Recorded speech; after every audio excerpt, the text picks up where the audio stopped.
If you're like most entrepreneurs, you really don't have a place that you fit in. In fact, most of us don't fit in. But the man I'm about to introduce you to doesn't fit in a lot of places. In fact, he didn't fit in as a bricklayer. He didn't fit in as a nightclub bouncer. But what he does do, he built an incredible business providing access and went from laying bricks to moving mountains, helping business owners in growth mode go farther, faster. This is EntreGrow. Steve Sims, welcome to the EntreGrow podcast. Great to see you again, my friend. It's a pleasure to be back. Thanks for having me. Glad to have you. Steve, you know, most entrepreneurs, and I know you know this better than anyone, don't seem to have a place that they fit. They're like the square peg in the round hole. How did you navigate that as a young man, and how did you figure out how to do it? I think I navigated it badly. It was in the 80s and 90s, and this was at a time before we had social networks and Instagram to show me how inadequate my life was. So I was just growing up at a time going, well, this aggravates me. I don't like to do this. Why am I doing it? And I realized that most entrepreneurs are pretty much constantly pissed off until they're not. And I just spent my younger years just being aggravated. And as a big lad that rode around on a motorcycle, this was not a good look. But I knew I didn't want to be a bricklayer for the rest of my life. I knew I didn't want to be a doorman for the rest of my life. I just knew I didn't want to do what I was doing. And I think that's the big difference with an entrepreneur. An entrepreneur just goes, well, this isn't working. I'm off to find out what does. And then those others, the entrepreneurs, and I'm not saying it's bad, but the other mentality goes, well, I'll leave what I've got when I've got something better. Entrepreneurs don't do that. We jump out of the frying pan into the volcano and just paddle our way through it. So I went through truck driving, doorman, cake sales, life insurance, door-to-door book sales. Can you imagine me knocking on your door at 8 o'clock at night? You know, buy these books. It wasn't very good. Scare the shit out of people. I know it was terrible, but I would try all of these different things because I realized then not trying was where the problem lied. You know, not actually getting up in the day and trying to go for something different that would improve me. And I didn't know what it's like, but how do you know you like sushi until you try sushi? Right. So I literally just went out and just tried as many things as I could, failed in pretty much all of them. But that failure exposed me to where my talents were until I discovered the hole that basically I created that I fit in. You know, Steve, reading your book, Bluefish, I remember very distinctly reading that book and going, wow, that you're describing me. And I think most entrepreneurs have that same, like, there's this constant hunger. There's this need to try things and progress. And failure doesn't really scare us. Failure is kind of proof that we did it, and that's not the right thing for us. How did you stumble or find your way into providing access and creating these incredible experiences for your clients? Because that was really, to me, the most fascinating thing. You created a business that didn't exist, and how you did it is remarkable. I don't think we're very different at all. And in fact, I would. Well, you've got a badass accent, and you're not terrified to ride motorcycles. So we are very fucking different. We're different in those elements, but I believe that when you get into a room of entrepreneurs, there's a kinship, there's a connection, and I think if you sliced us in half or did an autopsy or something like that, I reckon you'd find like a purple gene or, you know, a blood cell or something that meant that was in all entrepreneurs, because there's something about us that on the outside is vastly different. But when it comes down to that core, we all think the same. We all lead with purpose. We all focus. We all need to dominate. We're all misfits until we fit. And so I think there's something very similar. I remember when I was younger, and of course we have different advantages now, but when I was younger, I had no one I could talk to. You know, I would go into my pub and I would talk with a bunch of broke-ass bikers, which in effect created me as a broke-ass biker. You know, the second I would say something about, oh, I remember going in there one day and I had applied for a job as an insurance salesman. And the thing I really loved about this was I actually got to wear a shirt and tie, whereas being on the building site, you just, you know, you got crapped on every day. It didn't matter what you wore. But now I was going to be in air conditioning. I wouldn't be wet. So for me, I'm seeing advantages. But when I went into the pub that night and I went, oh, you're not going to believe this. I got a job as an insurance salesman. They were like, oh, that's going to fail. You're never going to. And they all jeered me down. Right. And I remember there was one guy that didn't.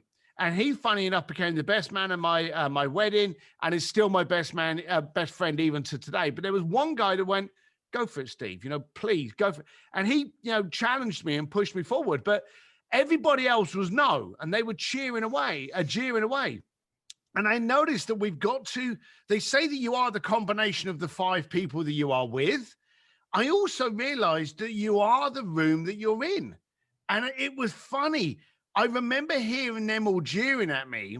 And while I should have been, I don't know, offended, or maybe I should have thought, oh, maybe they're right, I was hearing a different tune. For the first time ever, I was seeing these people that didn't want me to leave that bucket. They didn't want me to try something different for fear it would show how inadequate they were. And that was the thing that was revealed to me. It was very startling. Steve, I will finish off. That was the final day I went into that pub. That's amazing. There is a theme that runs through my episodes and through these conversations, and that is a very consistent theme of auditing your friend list. Audit who you hang out with, because those kinds of friends, like the guys that you were talking about in the pub, they're kind of like crabs. Now I'm talking about crabs when they are captured, when they're in a bucket and somebody goes to pull a crab out, all of the other crabs grab them by the leg and pull them back in. And there's a reason they do that. They don't want the other crab to leave them. And it sounds like you had a bunch of crabs pulling you back in, which is very common, very consistent. So there's a theme in these episodes that I talk about. Man, you got to audit who you spend time with, because if you're spending time with people that are, and I don't want to put them down, but people who don't have ambition, people who are not driven, you're going to lose your drive and ambition because they're going to pull you back to the level they're in. Versus, like, I like to spend time with billionaires and millionaires who have done way better than I have, who've done way more and built way more, because you want to rise to their level. You want to do what they do, achieve what they've achieved, exceed them. And that really motivates you. At least for me, it does. It fires me up when I see people who are absolutely crushing it at what they do. Well, that was the drive for me. That was the fuel I saw.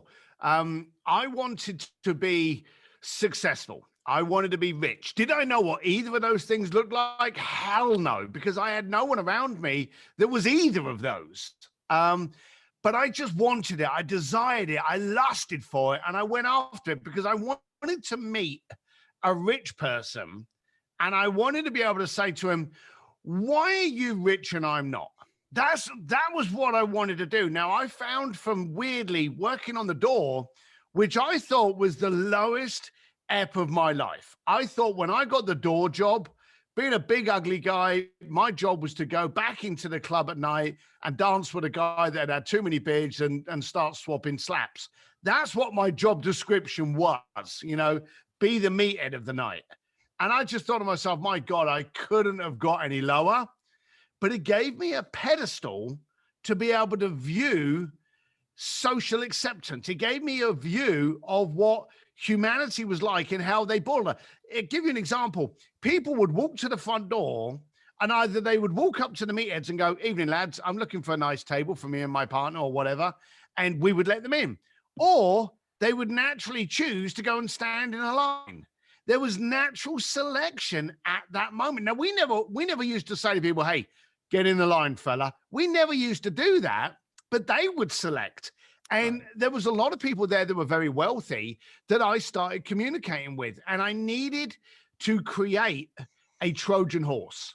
I knew it even then. I needed to create a reason for them to talk to me so I could ask them the questions I needed to ask, which in turn would put me in a room full of rich people, which again, if you are the combination of your room, I would become rich. I ended up launching the world's most successful experiential concierge firm just out of satisfying these people's needs. I never meant to do it. I never wanted to do it. Love this. And it was always a Trojan horse for me to be able to be in a room full of billionaires and to see how they acted, spoke, even walked. And it was all different to how poor people walk. And I knew that because guess what? I was poor. I knew what that was like. And anyone out there says, hey, money can't buy happiness. Trust me, you haven't had any. Because when you do, you can start looking after your family. You can start supporting your friends. You can start supporting charities. You need to be selfish and strong in order to be able to help other people. All right. Now, podcast peeps, listen, what Steve said was so critical just then in that moment. He scratched an itch, right? He scratched an itch, and that itch turned into a business. And it happened by accident. And I've shared this story about Ad Zombies, my global copywriting firm. I didn't start this business to build a multi-million-dollar copywriting business. I started it because somebody needed help in a Facebook group. I scratched an itch because I'm a creative, wrote the ad, built a business, right? You can build remarkable businesses just satisfying the inner need. And if you find a business, if you find a service that's needed, an audience that's needing help in an area, and you can build a business around that, a livelihood around that, man, it's remarkable because you could do this every day and it never feels like work. It's effortless and you enjoy every minute of it. So let's dive into the concierge business you built, because to me, I just thought it was the coolest thing. Like imagine, so let me give you kind of the nerd factor for me. You know, I remember when Billy Joel first released the album, The Bridge. And this was back in the day, I was literally on the 59th Street Bridge coming back into Manhattan, and sitting next to me in a traffic jam was Billy Joel, his wife, Christy Brinkley, then at the time, and their new baby, Alexa Ray. And the nanny was with it. And I said Alexa, and now she thinks I'm talking to her. Stupid technology. Anyway, and I had like a moment because we were both stuck in this traffic jam, and it was like unlimited access to somebody that I thought was just amazing as a musician and like as a person. And then he's got this hot wife, right? Like all of these things. And I had instant access, but it was karma. It was timing that brought us together, nothing else. You take the timing out of it, you take the accidents out of it, and you make things happen for people. Tell us how that business started and how it grew. I'd love to hear that story and share that entrepreneurial journey a little bit with our listeners. So while I was the doorman, and I was actually in Hong Kong. So I was in London. I moved to Hong Kong because I wanted to get away from all of my people. And at the time, I managed to talk my way into getting a job in Hong Kong. I lasted one day, and now I was without a job in Hong Kong. I got a job as a doorman, and that's where I started seeing people coming in. And there was this group of 4 guys that used to turn up at this club every few nights, straight after work. They'd have some drinks and then they'd end up staying most of the night. And I remember that they had the watches, they had the suits, they looked good, they interacted. They were always with different girls, but they were always incredibly polite. These were the guys that I wanted to be. I used to look at these people and go, I want to be one of those boys. I want to be able to go out with, 5 of my mates all dressed up, looking good, and not worrying about the bar tab. Now, I remember one big turning story that happened, one pivotal moment was I had been called back into the club and, had to kind of calm some people down. And I was then, after that, I was stood at the bar, just perusing the club, making sure everything's going okay. And the 4 guys had a booth. They had a bunch of bottles there. They had one of the hostesses looking after them, and they had a bunch of girls that had, clinged on to these 4 good-looking rich guys. The hostess walked up, and I always jokingly call it the tip flirt. You know, when they give you the bill and they go, hey, it's been a real pleasure. Thank you for coming. You're such a lovely family. Hoping those last few words are going to make you increase your tip. Right. So that's the tip flirt. This hostess walked up to them, put the little leather wallet down with the tab in it, and did a little flirt. Can I? Thanks, guys. It's been great looking up, and everyone ignored her. Now they were more focused on the girls that they were with. It's a club. That stuff happens. The hostess wasn't dejected. She walked away. But my eye caught something.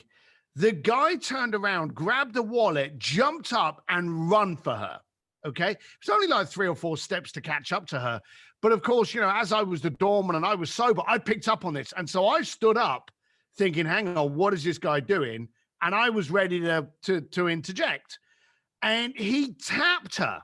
And I remembered it. He didn't grab her arm. He didn't grab her waist. Anything. He just tapped her on the shoulder like she was molten lava and not wanting to burn himself. But more importantly, not wanting to manhandle or offend her. And he's like, oh, excuse me. And she turned around and he went, I am so sorry. I didn't notice you put this down. It's been a great night. Thank you for looking after me. He gets out his card, sticks it in the wallet and gives it to her. Now, he had been both respectful, humble, polite. Those things really impressed me. But what really caught me was he didn't even check the tab. He was now this was my first introduction with someone with money. Now, I know this might break everyone's myth, but bars wait until everyone's drunk and then they slap a couple of extra drinks on your bill, Shocker. That's how bars make money. Yeah, shocker. He didn't even check it. He knew that his card. Now, I was at a time in my life where I could go to a bar, I could go to the supermarket, and I would know to the cent what was in my account for fear of me getting that extra loaf of bread and my credit card going, charge declined. That was the world I was living in. This guy didn't even care. So I further wanted to be part of this guy's group. And then one night they came to, so I had to give you that context. One night they came over to the bar, and by now, as the doorman, I knew where all the best clubs were and all the parties, and I knew the celebrities that were coming in and I would tell my little circle that I was developing, hey, what are you doing Thursday? Will Smith's going to be over here. What are you doing, Tuesday? So-and-so's going to be, oh, by the way, Mercedes are doing a private party. And I became that kind of Google of the early 90s nightlife, okay? They came to me one day and they said, oh, are you going to the yacht party? And I was like, I don't know. Now, it's Hong Kong. Hong Kong is basically a harbor, 360. I didn't know what yacht, what marina. I didn't know anything. So I said to them, well, which one are you talking about? They told me, and I went, are you going? And they went, oh, we can't get in. And I went, oh, let me make a phone call. Now, bearing in mind, who was I going to phone, And secondly, I didn't even have a phone. So, this was a ridiculous thing. But what I did was I run down to the harbor. The harbors are never far away from you in Hong Kong. And I run down to the harbor. I saw the girl and I walked up to her and I said, hey, how you doing? We got 4 guys, 4 clients of mine that are coming to your party tonight. Very assumptive. I know it starts at 9 o'clock, but would you rather they got here at 8:30 and waited in line? Or would you prefer they got here at 10 o'clock when the crowds died down a bit? What would work for you? Okay. You made the assumptive close. Yeah. On 4 guys that weren't even invited to the party. Yeah. And also I was focusing on how it helped her. That's right. Now she turned around, and here was the funny thing, and I remember this. She suddenly started flipping through her list. Now, here was the dumb thing. I hadn't given her the clients' names. Everybody has a knee-jerk reaction, and her knee-jerk reaction was to start going through this list. And I said to her, hey, I don't want to stress you out. I know tonight's going to be very busy for you. I'm just trying to work what's going to be best for you. Again, establishing I'm thinking of her. You're putting her on the pedestal, which is makes everybody feel great. Yeah. So she turned around, and I don't know what she said, 8:30 or 9:30 or 10 or whatever, but she gave me the time. And I went, thank you very much. And I reached in my pocket and I pulled out $100. Now, bearing in mind, I was getting paid like about $500 to $600 a week. And I was pulling out $100. So that was a big lump of change for what I was earning per night. And I gave it to her and I said, look, let's be honest. People are going to come here. They're going to party. They're going to have a great time, but they're not going to say thank you to you. People don't do that, I'm afraid. I said, but tomorrow night, grab yourself a bottle of wine and a takeaway and just be thankful it's over and that you scored a great party. And she was like, oh, thank you. And I gave it $100 and I walked away. Now, this is where it got risky. If she hadn't have stopped me, interject, whatever, I'm screwed because she never had the names. Right. She said to me, oh, hang on. What is your name? So I introduced myself. And she said, and what are the four guys? And I said, oh, and this is where I was concerned she was now going to go into this. She wrote them down on the front of her pad. And she said, when they get here, tell them to ask for Amy or whatever her bloody name was. And I went, I absolutely will. Have a great night. Then I went back to the club, walked into the club, walked up to the table, and I said, hey, boys, you still want to go to that party? I've made a phone call and I've got you in. And they were like, oh, fantastic. I said, yeah, I've got to smooth a couple of palms, $500 per person. And they bounced up and I remember this so vividly. They bounced up and started throwing the $100 onto the table. Now, for me, it only amounted to $2,000, but to me, you could have been unloading a suitcase with $1 million. I was like, hang on, I've just spent $100, chatted with someone, and I've netted $1,900 out of this. That's a good return on investment. I realized then that people don't pay to get into places. They pay to save themselves the embarrassment of getting declined. And that was one of my big lessons. So from then on, I started charging for everything. And the dumb thing was, the more I charged, the more eager they were to go. Then I started closing the club and opening up an after hours section. And then it got bigger and my network got bigger. Then I started taking over small locations. And then I went for yachts and penthouses and mansions. And I started throwing these big events and only inviting billionaires and millionaires. Why? Because I knew poor people could never afford me because I was poor. And there was no way in the world. And here's one of the little tweaks. And it's still the same today. You need a liquor license when you're selling alcohol at an event. Okay. If you give it away, you don't need a liquor license.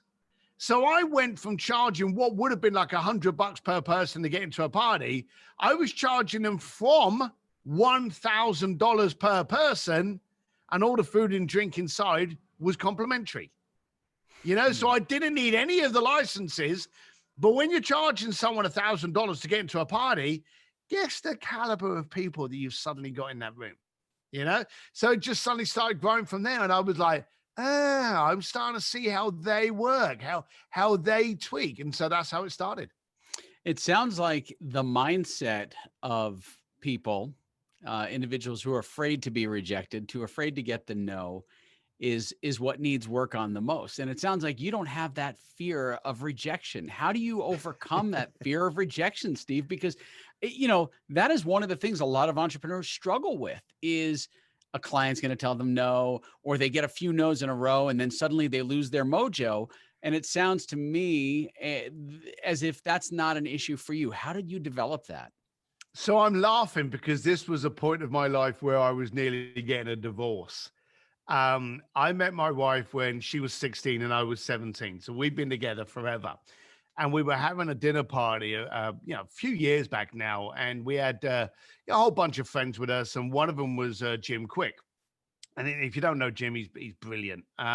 Google him up. He's a fantastic guy, very smart, works with a lot of very high profile people like, Sylvester Stallone, Aerosmith, Will Smith, he's really tied into that crowd. But he focuses on superhero strength and superpowers, and he loves Marvel and all that kind of stuff. So he turned around, and part of the conversation over dinner was, what is your superpower? And so he addressed me and he said, Steve, what do you think your superpower is? You've worked with everyone from Elon Musk to the Vatican. What do you think your superpower is? If you had to have a cape, and fly, what would it be? So I was sitting there in front of all my friends and my peers and people who I admired deeply, trying to think of something like, some superhero strength that I had. And my wife turned around and she said, he has the superpower of ignorance. Mm. And in front of my friends, and they kind of looked at her and kind of raised their eye. And I'm thinking, in front of all of my peers and friends, you've just called me ignorant. I'm not quite sure if we're going on after this day. You know what? And Jim jumped and he went, care to expand? Which I'm bloody glad he did. And she said, absolutely. She said, so many people are frightened of trying something that it holds them back. Not Steve. Steve doesn't think about anything. He does. He makes mistakes, learns from them, classes it as education, then does it again. He doesn't get held back by everyone else ceilings, parameters, myths, beliefs, concepts. He just does. He's ignorant to the point that he can't fail. And so he's always going through. And she turned around and she addressed the table. She said, you know the stuff Steve's done. He's sent people down to the Titanic. He's closed museums. He's been in the Pentagon, Harvard. How many of you have heard something that he's done and gone, how the hell did he pull that off? And they were like, absolutely. So for one, I wasn't going to divorce her now, but I realized that I didn't overthink, I overdid. And so while everyone is petrified, and the horrible thing about fear is it grows really, really, really fast. You know, when you look at something, you go, oh, that looks a bit scary. 10 seconds later, that fear is amplified. If you don't do it within the next 5 minutes, you'll never do it because that fear is just too big. You can't get over it. So fear grows really, really quick.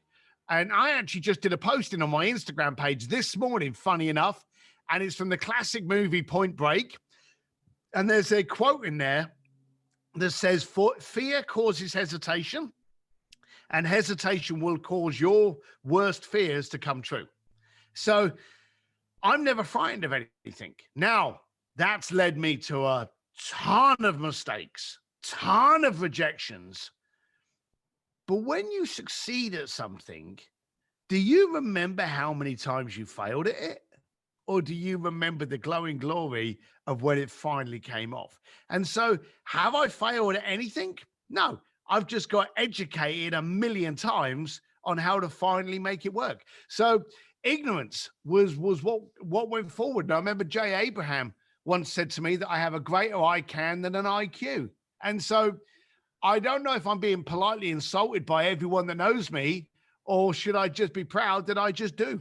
I will take a greater I can than a greater IQ any day, Steve, any day. Yep. So, you know, it sounds to me like overcoming obstacles is really all up here, and I'm pointing to my Yep. brain and my head. And, you know, it's all in your head. And that fear of rejection or fear of what could happen is way bigger than it actually is. You know, I remember as a kid, I used to be terrified. And I don't think I shared this story with you last time we spoke, but I used to be terrified of flying. And to the point of I couldn't get on an airplane without having to be drugged. Like I had to get a prescription from a doctor to be able to fly commercially because I was so frightened of what if, right? And my wife and I always tell our kids, we don't focus on what if, we focus on what is. And because what ifs don't happen, what ifs are a possibility, but not a probability. But as a kid, I was so terrified that I couldn't get over that. And as a young adult, I couldn't travel on airplanes. And one day, a talk show host friend of mine, Preston Westmoreland, says, you know, Spanky, he goes, you got to get on the airplane with me. And he was a pilot. He had his own plane. He goes, you got to go fly with me. I'm like, Preston, you are never going to get me on that fucking plane. There is no way. That thing only seats 6 people. I can't even get on a plane that has hundreds of seats with big engines. You want me to get on a plane that has a propeller in the front of it? No way. But I did. And I was nauseous and I was going to puke. And I got in that plane anyway. And I took the controls and I was paralyzed so much so that like sweat started pouring out of my skin everywhere. I was drenched. And I realized that this is really unhealthy. And what am I fearing? This plane is, I'm in the air, like I'm flying with him. There's nothing to fear here. And at the end of that flight, he said to me, he goes, you know what you need to do to get over this fear? He says, you need to go take some flying lessons. And he goes, and I don't mean like, you know, just go and take a casual flight. Go take some flying lessons. Find an instructor that you can work with to help you get over this fear. I'm like, God damn it, Preston, fuck you for doing this to me. And I did. I found an instructor, and he was a retired Air Force pilot. And I remember going up on that first flight, and he said, "So tell me what you're afraid of." And I said, "Well, if the engine quits, that the plane's going to crash." And so we were over this practice area, thousands of feet up in the air. And he basically put the engine at a windmill speed, meaning the propeller's just spinning, but it's not generating any thrust. And I'm freaking out. I am screaming. And he showed me how the airplane can just glide, and taught me to that nothing's going to happen if the engine fails. You just coast, right? You deal with what is, not with what could be. You deal with what is. And as I started to deal with what is, I was more comfortable with it. And then we went for another flying lesson a couple of days later, and he put the plane in a spin and showed me how to get out of a spin. And a couple of days later, we did another flight. And over the course of several months, I accidentally became a pilot, and I soloed, and then I got my pilot's license. But I got over that fear by not allowing that fear to control me, because you can have fears are just thoughts. They're not the actual truth. A fear is just something that your mind creates and amplifies, as you said. And Yep. mine amplified me to a point of paralysis. And I think a lot of entrepreneurs will paralyze themselves with different things in different areas of their life because of fear. Hmm. And it is the one thing I believe that holds so many people back. It's why, as a fat kid, I wasn't afraid to ask out the hot girls. I didn't have fear of rejection. I saw all the other guys were afraid to ask them. And I'm like, well, if you're not going to ask them, I will. Yep.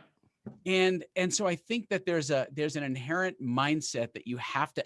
How do you develop that mindset, Steve? That has got to be the number one challenge for people as they're developing their entrepreneurial, going through their entrepreneurial journey, developing their business. How do you shift your mindset to overcome fear? So the first thing, okay, we're living in a transactional society. You actually exposed it earlier on in this podcast by accident when you mentioned Alexa and your machine started.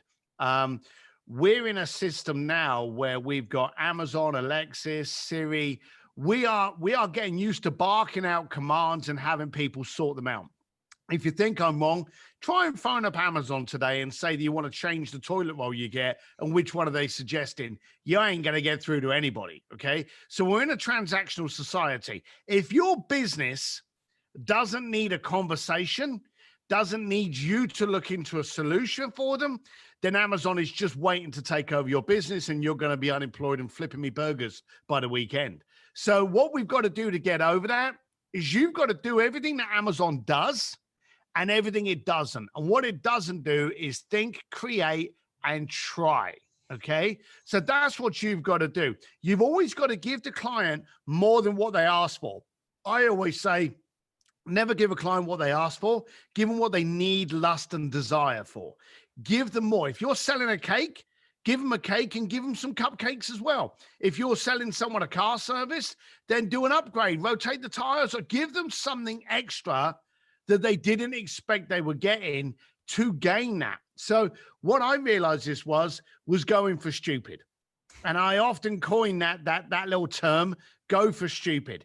There's a lot of people out there that say, go for the impossible. Well, that's like saying go for the brick wall or go for the dead end. You've already validated that it's impossible. So like it or not, in your subconscious, you're going, well, that's impossible. Why give yourself that ceiling? Go for stupid. Now, when a client has asked me something, I've gone, okay, what's the most ridiculous, stupid thing that I could try? And I go for it. And do you know what? I fail a gazillion times. But then I try the next thing below that, the next thing below, and I end up getting maybe the fifth thing that I asked for, but it's still 20 million miles further than what the client originally asked for. And I've got loads of stories where people have gone, hey, I'd like to meet, Guns N' Roses, and I've arranged a drum lesson with them. I'd like to, meet ZZ Top, and I've arranged a guitar lesson. I love the group Journey. Can you get me front row tickets? No, I'm going to put you on stage and you're going to sing with them. I've always gone for the extreme.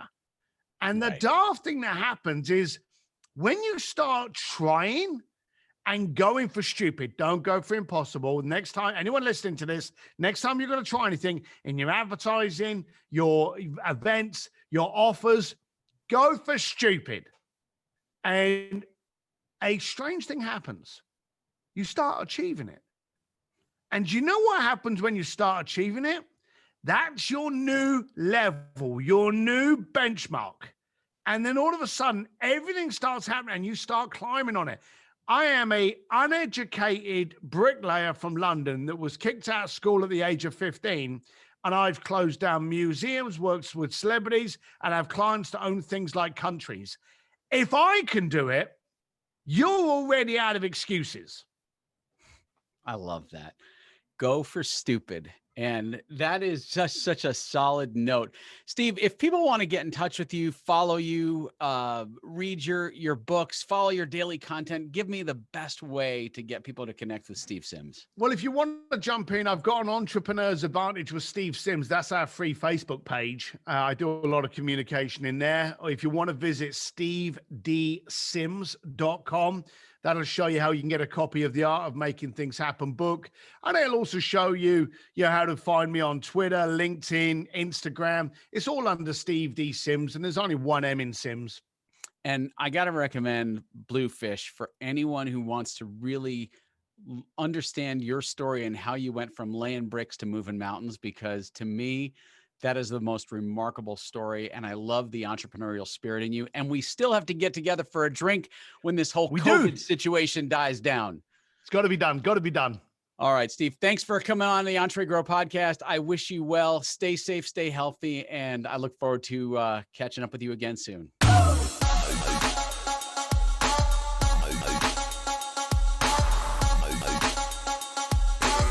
There you go. That was fantastic. You are just, you're on point all the time.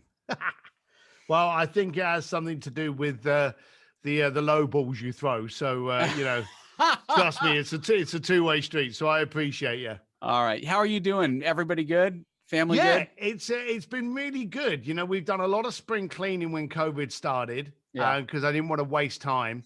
And that spring cleaning went from the house to the garage, to my business, to my head, to my life, to my values. So it's been beautiful. But I'm stunned at how many people are wasting this beautiful time that we have. It's amazing to me.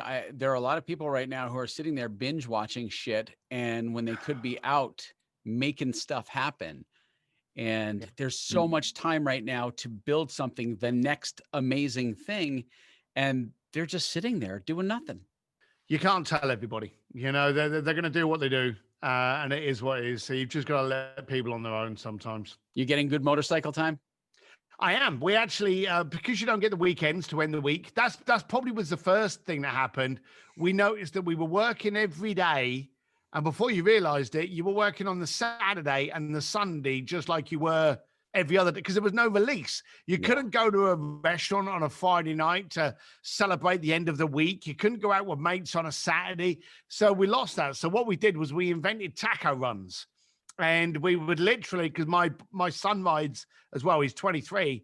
So we'd get all four of us, my wife and my youngest, on two bikes, and we would try a different taco stand somewhere on the beach. Love that. And we've done like about 20 taco runs, and they've been really good. Every week we go for a different taco ride somewhere. So it's been really cool. And we've really been enjoying it. Well, I hope things keep going smoothly for you. And I look forward to circling back somewhere down the road, my friend. Look after yourself, pal. Speak soon. Take care.